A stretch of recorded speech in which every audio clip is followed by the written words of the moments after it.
আজকে বাংলাদেশে যার রাজনীতি দর্শন, যার রাষ্ট্র বিনির্মাণ এবং দেশ বিনির্মাণ প্রকল্পটা সবচেয়ে বেশি বোঝা দরকার, সেই ব্যক্তির নাম হচ্ছে জিয়াউর রহমান, যিনি বাংলাদেশে by far, to my understanding, যে আমি কিন্তু কখনো বিএনপি রাজনীতি করি নাই, কিন্তু আমার সামান্য পড়াশোনাতে আমি দেখেছি যে এই রাষ্ট্রটাকে রাষ্ট্র বানাতে চেয়েছেন, এই রাষ্ট্রটাকে সবার করতে চেয়েছেন।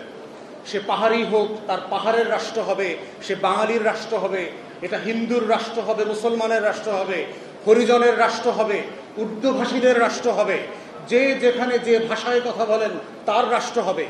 এই যে সার্বিক জাতীয়তাবাদ, কম্প্রিহেন্সিভ ন্যাশনালিজম বলতে যেটা বোঝায়, সবাইকে অ্যাকোমোডেট করে একটা বাংলাদেশ গড়বার যে লড়াই, যেটাকে আমরা স্টেট বিল্ডিং বলি, নেশন বিল্ডিং বলি, জাতি গঠনের যে রাজনীতি, এই রাজনীতিটা বাংলাদেশে একমাত্র বুঝেছেন, করেছেন এবং ব্যক্তি জীবনে এটার একদম এমবেডিমেন্ট ছিলেন, যেই তার আপাদমস্তক এই রাজনীতিকে ধারণ করতেন, সেরকম একজন মানুষ ছিলেন শহীদ প্রেসিডেন্ট জিয়াউর রহমান।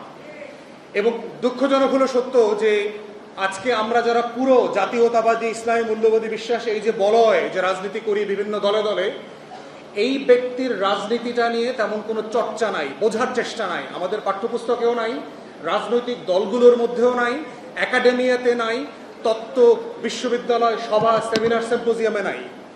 বাংলাদেশে যেটা হয়েছে, এটা আমাদের ওই যে কোরআন শরীফের এক্সাম্পল দেই, আমাদের ঘরে দেখবেন সবার কোরআন শরীফ আছে না, এইটাকে আমরা গিলাফের চাদরে করে ঢাইকা ঢুইকা অনেক আলমারির উপরে রাইখা দিই। এত ময়লা জমে, রমজান মাস আসলে পরে এইটারে ধোয়া মশা করা লাগে এই কোরআন শরীফটা বাই করতে, দেখছেন না? আল্লাহ তাআলা কি কোরআন শরীফটা ওই গিলাফের চাদরে ঢাইকা ময়লার ভিতরে রাখতে বলছে, না ওইটা পইরা বুইঝা আমল করতে বলছে? তো জিয়াউর রহমান হচ্ছে আমাদের এমন একজন নেতা, যারে আমরা ব্যানারের ভিতরে ঢুকাই দিছি, ফেস্টুনের ভিতরে ঢুকাই দিছি, মাজারের ভিতরে ঢুকাই দিছি, কমিটি কইরা কইরা আমরা ওইখানে ফুল দিতে যাই, কিন্তু ওই কমিটিটা জিয়ার রাজনীতিটা বোঝার চেষ্টা করে না, যে কেন এই কমিটির দায়িত্বটাকে, শহীদ প্রেসিডেন্টের কোন রাজনীতিটাকে আমার এই 2 বছরের কমিটি ধারণ করবে, আমরা আগামী 2 বছর প্রেসিডেন্ট জিয়ার কোন কোন কর্মসূচিগুলোকে আবার জনগণের কাছে নিয়ে আসবো, মানুষের করে তুলবো। এটাই তো বাংলাদেশ। উনি তো ঢাকাতে বসে ক্ষমতা দিয়ে পলিটিক্স করতে পারতেন, ওনার উর্দি পরে, প্যান্ট শার্ট পরে, জিন্স আর গেঞ্জি পরে, কোদাল দিয়ে তো মাটি কাটার প্রয়োজন ছিল না। তাহলে উনি কেমন জিয়া ছিলেন? উনি ক্ষমতা দিয়ে তো শাসন করেন নাই, উনি তো স্তুতি করতেন না, ওনার কোনো বক্তব্যে দেখবেন তেল মারা স্তুতি নাই, স্ট্রেট টু দ্য পয়েন্টে কথা বলতেন।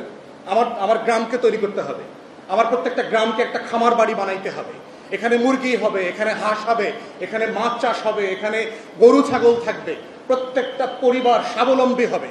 কারণ আমার প্রত্যেকটা পরিবার যখন স্বাবলম্বী হবে, আমার রাষ্ট্র স্বাবলম্বী হবে, আমার অর্থনীতি স্বাবলম্বী হবে। এবং এটা ভেবেছেন বলেই বাংলাদেশের আজকের অর্থনীতিকে যেই ভিত্তিতে উনি দাঁড় করিয়ে দিয়েছেন, এরপরে বাংলাদেশে গত 40-44 বছরে এখন পর্যন্ত অর্থনীতির নতুন কোনো বলার মতো কোনো সেক্টর তৈরি হয়নি, এখনো তৈরি হয়নি। তাহলে সেই কথাগুলো কেন আমরা বলছি না? আমরা সারাদিন যদি জিয়াউর রহমানের খালি স্তুতি গাই, তাহলে এই জিয়াউর রহমানের রাজনীতিটা বলবে কে? এই জন্য আমি বোধ করছি বাংলাদেশে আজকে 24-এর গণ অভ্যুত্থান পরে যেই মানুষটাকে, যেই রাজনীতিটাকে, যেই রাষ্ট্র প্রকল্প, যেই জাতি গঠনকে আমাদের সবচেয়ে করে বেশি বোঝা দরকার, বেশি করে প্র্যাকটিস করা দরকার, আমাদের কর্মসূচিতে, আমাদের রাজনৈতিক আন্দোলনে আসা দরকার, সেটা হচ্ছে শহীদ প্রেসিডেন্ট জিয়াউর রহমানের সেই 3.5 বছর গোল্ডেন টাইম ছিল বাংলাদেশের ইতিহাসে। এবং দেখেন, রাষ্ট্র তৈরি হয় শত্রু সাপেক্ষে সবসময়। সেই শত্রু সাপেক্ষে রাষ্ট্রকে স্বনির্ভর করবার যে কর্মসূচি, প্রত্যেকটা কর্মসূচিতে শহীদ প্রেসিডেন্ট জিয়াউর রহমান হাত দিয়েছেন। এবং যদি একই সময়ে আমাদের এই সাবকন্টিনেন্ট থেকে শুরু করে এশিয়া মহাদেশের রাষ্ট্রনায়কদেরকে দেখেন, সিঙ্গাপুরের লি কুয়ান ইউ, মালয়েশিয়ার মাহাতির মোহাম্মদ থেকে শুরু করে দক্ষিণ কোরিয়া, তাইওয়ান, হংকং, প্রত্যেক লিডারশিপের জীবনী পড়ে দেখে মনে হয়েছে জিয়াউর রহমান ওয়াজ much ahead of the time. তিনি সবার থেকে আগিয়েছিলেন। শুধু আমাদের বদনসিব যে আল্লাহ তাআলা তাকে আমাদের মাঝে রাখেন নাই, এই জাতির বদনসিব। এই জাতির ভিতরে এত মির্জাফর, এত লেন্দুক দর্জি, দলের ভিতরগুলোতে, প্রত্যেকটা দলের ভিতরে এত বেশি শত্রুরা, আধিপত্যবাদ দিল্লির ঢুকে গেছে যে জিয়াউর রহমানের মতো নেতাদেরকে এই দেশে বাঁচতে দেওয়া হয় না, তাদেরকে নেতৃত্বে আসতে দেওয়া হয় না। অতএব আজকে এই মুক্তিযোদ্ধারা যারা, এই মাটির সূর্য সন্তান যারা বেঁচে আছেন, আপনাদের দায় এবং দরদের যে রাজনীতি আপনাদের মাধ্যমে আমরা দেখতে চাই, যে কারণে আপনারা বুকের তাজা রক্ত দিয়ে আপনার কমরেডদেরকে ৭১-এর রণাঙ্গনে জীবন দিতে দেখেছেন। আজকের ২৪-এর রণাঙ্গনে যারা জীবন দিয়েছে তারা কিন্তু ঠিক ওই রাজনীতিটাই করতে চায়। আমরা যখন বাংলাদেশ ২-এর কথা বলছি, আমরা কিন্তু জিয়াউর রহমানের সেই রাষ্ট্র বিনির্মাণের প্রকল্পের কথা বলছি, জিয়াউর রহমানের মতো স্বনির্ভর অর্থনীতির কথা বলছি। আমরা যখন দায় দরদের নতুন বাংলাদেশের কথা বলছি, আমরা বলছি দিল্লির আধিপত্যকে মুক্ত করে লেন্দুক দর্জি মুক্ত, মির্জাফর মুক্ত বাংলাদেশ করতে। ওটাই জিয়াউর রহমানের রাজনীতি। আজকে বাংলাদেশের ঘরে ঘরে দেখবেন মির্জাফর, জগৎ শেঠ, উমিচাঁদ, রায়দুল্লভ, কৃষ্ণপদ রায় চৌধুরী আর ঘসিটে বেগমরা ক্ষমতার মসনদ নিয়ে খেলাবেলা করছে। এই সময়টাতে যাকে সবচেয়ে বেশি ধারণ করা দরকার সেটা হচ্ছে দিল্লির আধিপত্যবাদের বিরুদ্ধে প্রতিদিন প্রতি রাতে যিনি বাংলাদেশকে তৈরি করেছেন, সেই ব্যক্তির নাম হচ্ছে জিয়াউর রহমান। এটাই আগামী দিনের রাজনীতি।